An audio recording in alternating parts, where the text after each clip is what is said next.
है, लोहे की है।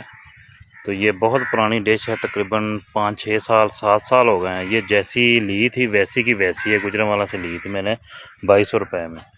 तो अभी इस जैसी डिश जो है ना वो नहीं मिल रही 5000 में भी। 3500 की 4000 की दे रहे हैं, और वो भी बिल्कुल हल्की है। तो ये मैंने स्टैंड आप खुद ही बनवाया था, कहीं से मिल गया था पुराना, तो वो मैंने इसकी सेटिंग की है दोबारा से। ये एफ स्टार 76 लगाई हुई है मैंने। एफ स्टार 76 के साथ साथ ना जो साथ में लगी है वो वीडियोकॉन 88 डिग्री है, साथ में 95 है, वो 93 DD फ्री वाली। इस जगह पे लगती है वो दूसरी, वो उसको कहते हैं 83 डिग्री टाटा प्ले, और साथ में 80 भी लग जाती है, लेकिन 80 लगानी थोड़ी सी मुश्किल है। वो प्लेट भी काटी हुई है, लेकिन उसके सिग्नल ना इधर से आ रहे हैं नीचे से, तो वो मैंने अभी जस्ट नहीं की।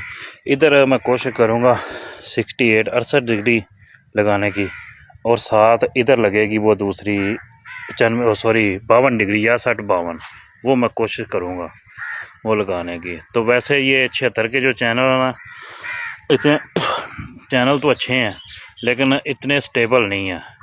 एयर भाई और बॉल स्टेबल हो जाते हैं, कभी लव नेचर के सिग्नल हो जाते हैं, तो कभी उसके हो जाते हैं वो दूसरी है 10 स्पोर्ट के सिग्नल, वो चल पाए